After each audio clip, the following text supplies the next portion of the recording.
Welcome.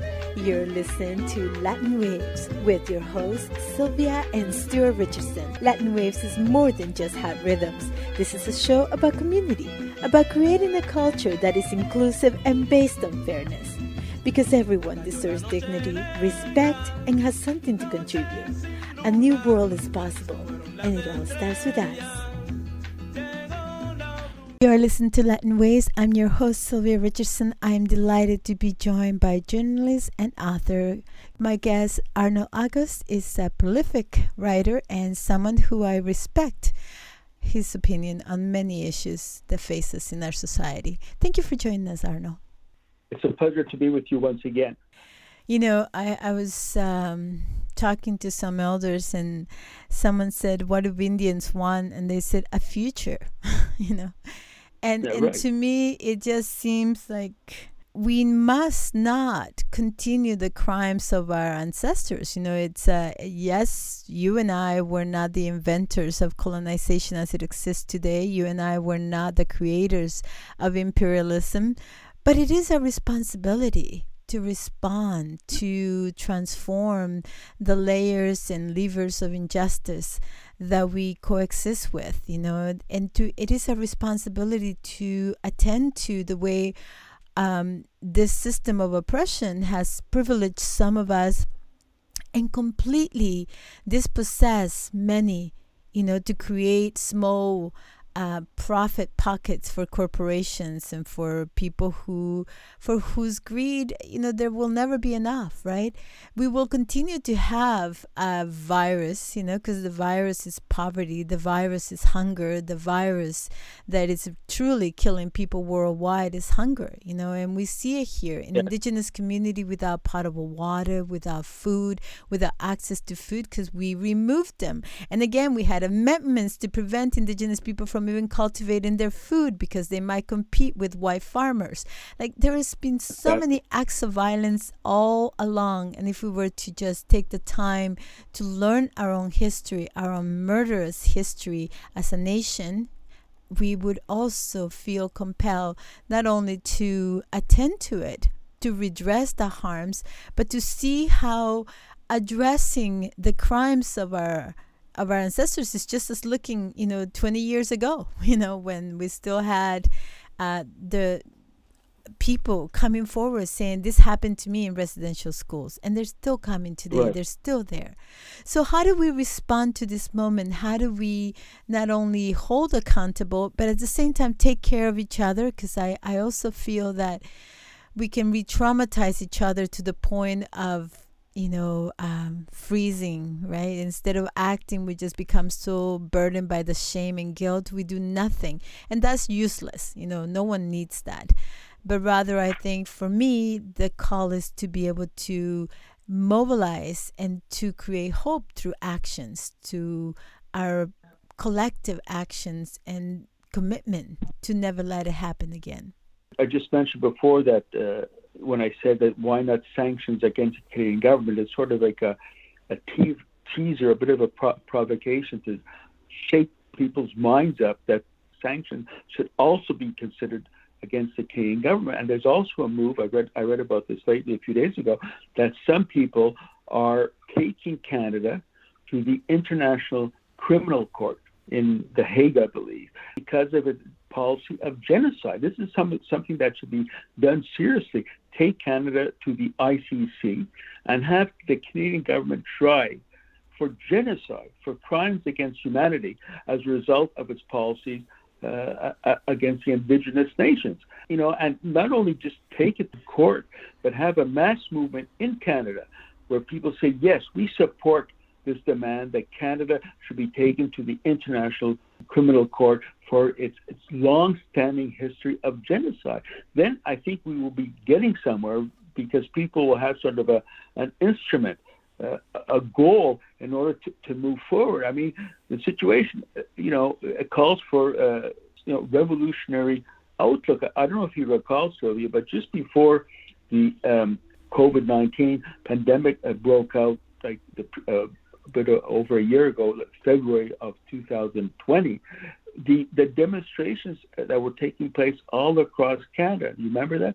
The roadblocks, the demonstrations, and many of the signs of the Indigenous nations was the following: reconciliation, no; revolution, yes. Now, I'm not too sure what they mean by revolution, but it was definitely not in favor of some very weak reforms of the Canadian India Act. You know, they and all the millions of people across Canada who supported that, you know, shut down Canada was supported widely across the country, and the only thing that stopped it was the pandemic.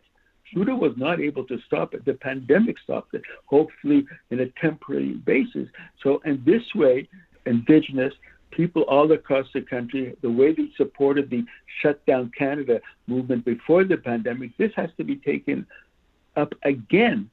I would say taking it wider as well to also oppose Canada's foreign policy. They're spending billions of dollars as part of the U.S. aggression and offensive all over the world to control the world. And now it's, of course, targeting China, because China is standing up as a country that offers perhaps another outlook, another perspective with regards to how to organize the society, and specifically the importance of supporting a multipolar world, that not just the United States and its allies such as Canada have the rule over the world, but other countries such as China, Iran, Cuba, Venezuela, etc., that these countries, Russia, even Russia, are going against the unipolar model which the United States and its allies are trying to force on the peoples of the world. I think these things are connected, but I think one good thing would be, like Canada took Venezuela to the International Criminal Court. Of course, that was led by Trudeau's Zionist cohort, who's a lawyer and is known to be the most stalwart Zionist in Canada. They took Venezuela to court. Of course, we don't agree with that. Well, how about taking Canada to court, as people are doing, for its crimes against humanity, for its genocide against Indigenous people, and also supporting such a regime such as Israel, who is a champion of ethnic cleansing and genocide against the Palestinian people since 1948. You know, some people don't, well, we shouldn't get into geopolitics, but of course we should be. We should connect the dots between what's happening in Canada, colonialism, what's happening abroad, imperialism, whether it's in Latin America or the Middle East. People such as yourself with your radio program and other left media combined together to raise this important point of colonialism at home, imperialism abroad. Yes, connect the dots. We will perhaps make some headway with regards to the need for a radical change within Canada.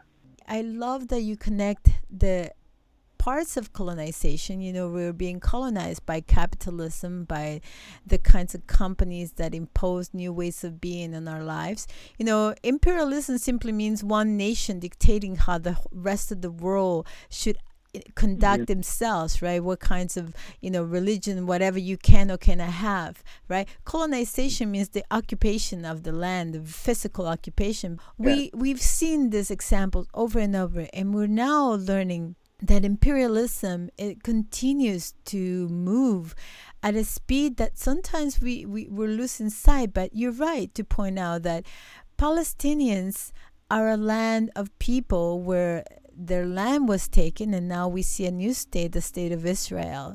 And it's in the same way, we're seeing here in Canada, the lands of Indigenous people that are unceded, we now call Canada. The lived reality is that Indigenous people are continuously being oppressed, displaced from their land. Their territories are being burned down to make way for mining companies, for pipelines, cutting down trees. I mean, it's just the genocide continues. And that, I think, needs to be an awakening for all of us. Yes, I'm glad that you raised that issue of the system itself, if we still have time to do with it, because I think one thing, of course, the pandemic was terrible, and it still is, it's going on. But one good thing that came out of it is that the pandemic tore away the screen that was covering the real nature of countries such as Canada, that is capitalism. Like, how come a country such as Canada, with all the resources and all that, it cannot have a proper health system when people were dying as a result of COVID in different residences for elderly people and all that, or amongst Native people. There are many other examples. Like, how come, like in Canada, why should health be in the hands of private individuals? In Canada, can anyone answer that? In countries where this is not the case, such as Cuba or Venezuela or China, Vietnam, they have been able to combat COVID much more efficiently, effectively than a wealthy country such as Canada. So let us have this debate go on. That the pandemic showed that the capitalist system is not a system that is appropriate for the health and the well-being of the people. Something positive comes out of the pandemic. There will be an open debate on this issue of the system and the need to replace the system. In Winnipeg, Indigenous nations asked the Canadian government formally to send Cuban medical doctors to Manitoba and their medication in order to help the Indigenous nations to confront COVID. This was refused by the Trudeau government. It's a real shame, and how so many countries have accepted and worked with the Cuban medical brigade. But Canada is one of the only countries that blocked a demand by nothing less than the Indigenous nations to have medical brigades and their medication coming to Canada. And I noticed right after that, a few months later after that, the issue of COVID in Manitoba, especially in the area where the Indigenous nations live, it became worse. So what the Canadian government said in response to that demand by the Indigenous nations, what Christian Freeland said on behalf of Trudeau, he said, "Oh, no, in Canada, we don't need help from anyone else. We have a great health system." Tell us about that. Such a great health system that so many people died as a result. And even, it was really like pulling teeth trying to get vaccinations from other countries. The pandemic is bad, but it's also raising some very important issues that perhaps can guide us in the future with regards to the domestic situation and the international situation. We as a nation have been lulled by this nice PR of our government that we are a democratic nation, that we are superior to other, team pot nations, right? We're not a dictatorship. We have two different parties that we can choose from, right? We never even think that we have a third option, right? That an NDP government may be a possibility. We have given up in many ways our own power, and that has facilitated, our own demise in some ways, because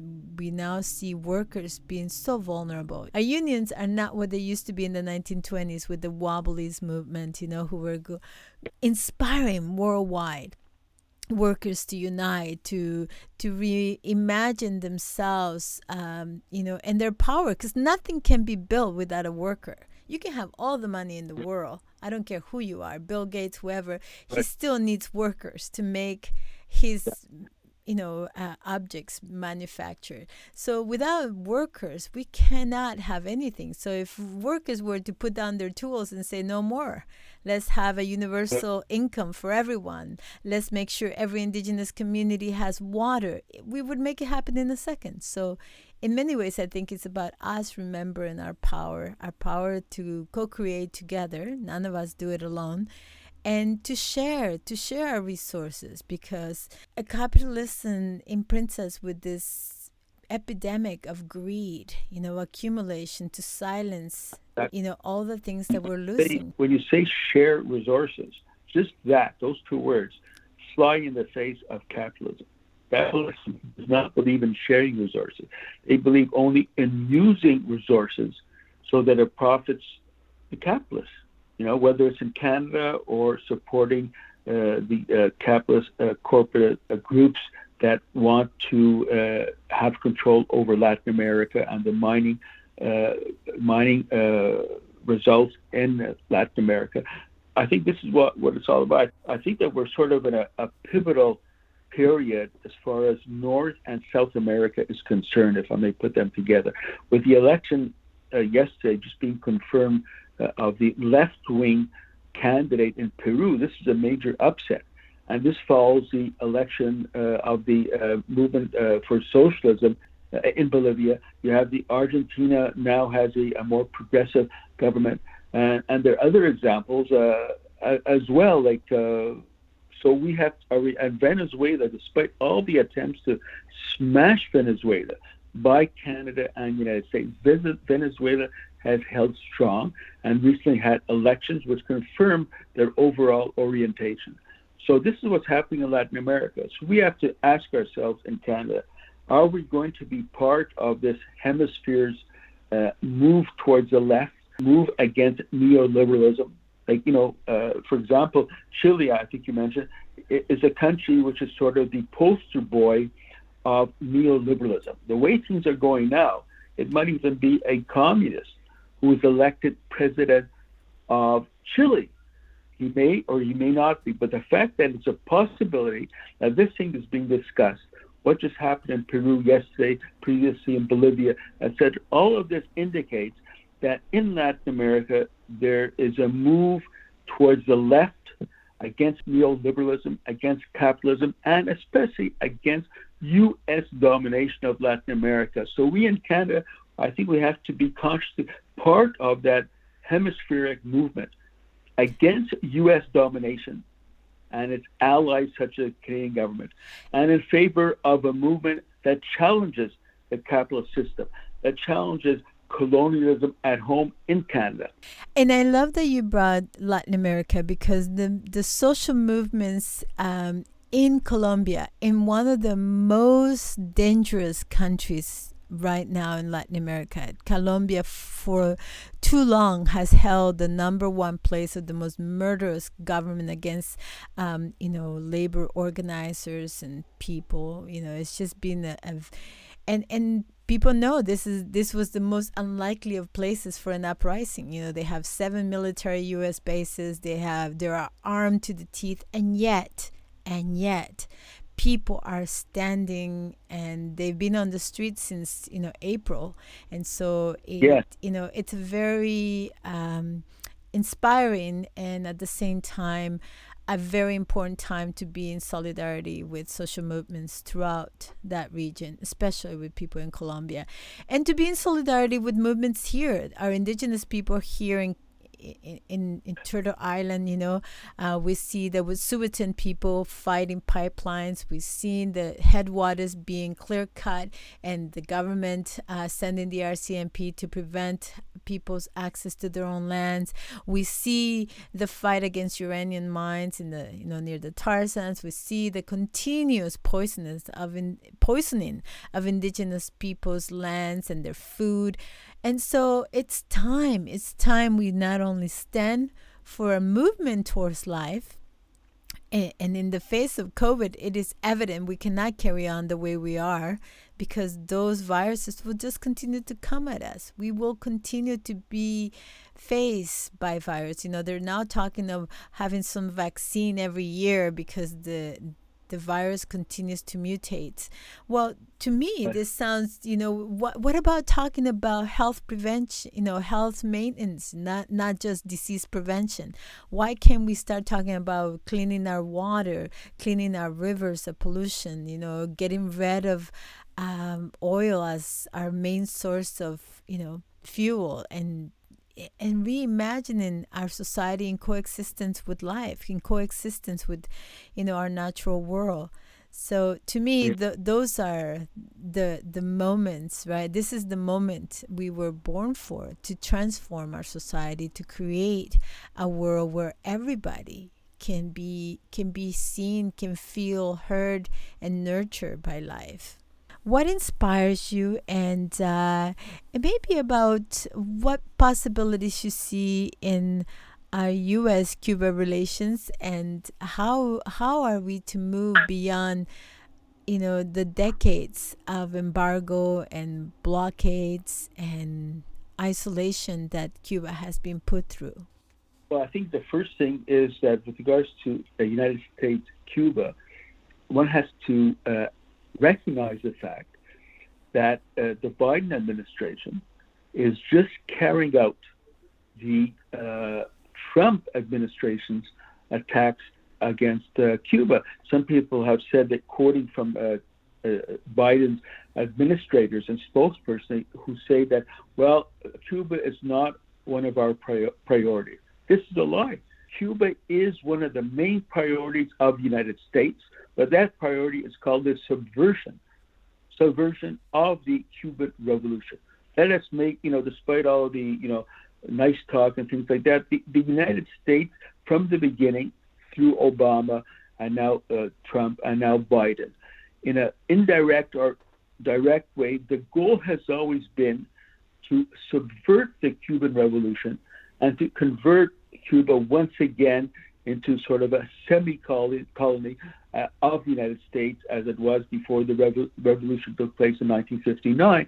At the same time, in the United States, there is an increasing number of social movements, people in the U.S. Congress, in the Senate, and the House of Representatives, municipalities as well, have taken a stand against the blockade, as well as important economic forces such as those who produce agriculture products such as rice, who see Cuba as an excellent and important market of 11 million people that would like to import rice and other such products. So this movement is going on in the United States, while the Biden administration is carrying out its policy of the priority for Cuba, as far as he is concerned, is to undermine the Cuban Revolution.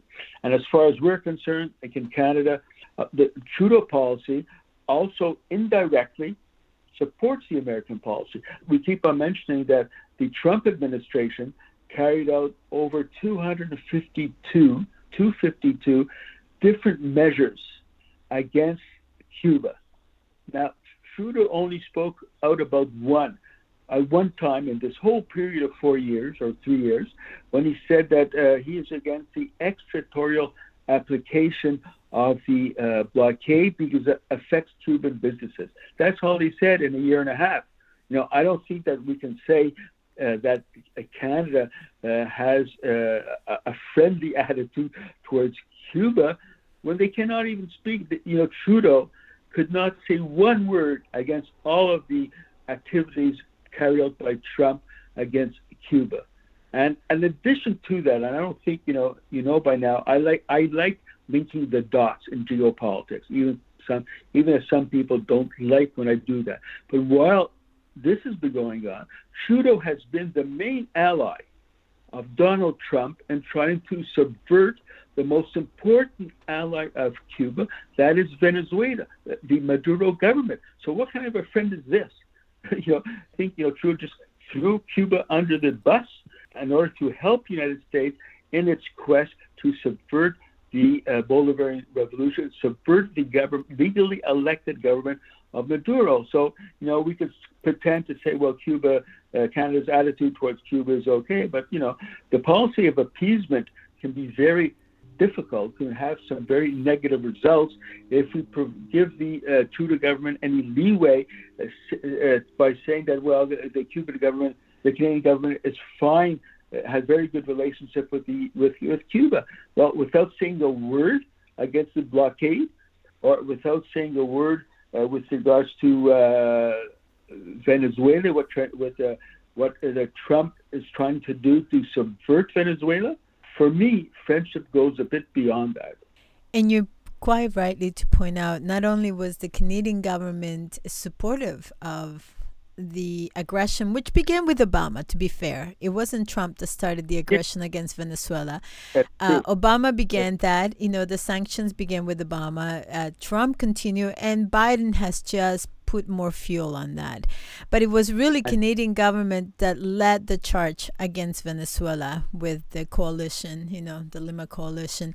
And it has been a complete failure because the Venezuelan people have successfully basically defeated their multitude attempts at coup in Venezuela. However, I think it is very appropriate to point out that, it is everyone's responsibility to ensure that our government is not engaged in imperialist acts that destroy other people's way of being. There's been thousands of people who have died as a result of the sanctions against Venezuela.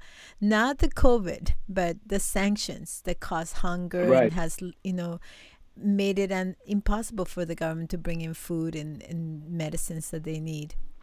And in the same way, I think here, within Turtle Island, we have to acknowledge the ways the government impedes Indigenous people from being able to have access to resources that they need. We know that in Canada, for every $1,000, every dollar that is spent in Indigenous education, there's like $1,000 for another student in white settlements. So the inequity and the violence is continued, and it's time. It's time that we pay attention and, like you suggest, connect the dots. That's the main thing. We should not be intimidated by those who try to say we're too radicals because we're connecting the dots between Canada and the United States and its policy towards Latin America. We have to connect the dots because that is the reality, And, one thing that comes to mind if we're heading into the closing minutes is that what happened in Palestine was really significant, and it still is significant. We know that genocide is being carried out by the United States, Israel, and its allies such as Canada against the Palestinian people. The only reason that genocide has not been completely consummated is because Palestinian people refuse annihilate themselves. They keep on resisting, even in the most difficult conditions. At the same time when that was going on, we also had the genocidal attacks against the people in Colombia, 2 different continents. Mm-hmm. And in both these continents, the United States and Canada are fully involved in suppressing these type of movements. So yes, we have to connect the dots. We have to speak out with regards to Canada being colonialism at home, imperialism abroad, Canada being an imperialist country, but also a very close ally of United States and all the crimes that's being carried out in different parts of the world. Thank you very much for the conversation. When I interview with you, I don't feel that you're interviewing me. I feel that we're having a conversation, a discussion amongst like-minded people with regards to the future of Canada, with regards to Canada's role in the world as well. Thank you again, Arnold, for everything that you do, for the multitude of ways that you call us to attention to the injustice that is right in front of us, right? And why it's important for us to act and be the change we want to see in the world. Thank you again for being with us. How can people access your books? Well, the easiest thing would be to go to my website. It's easy. It's www.ArnoldAugust, all one word, ArnoldAugust.com. There you have the links to my articles, in English, Spanish, and French, as well as to my books, which are still available. Thank you again for being with us today. It's a pleasure. Thanks for having me. Take care. Creating the Commons means community. If you'd like to support us, please like the video, join us, subscribe to our podcast and our website. Please go to our website, latinwaysmedia.com, and join us in creating a world where everybody can feel seen, heard, and supported.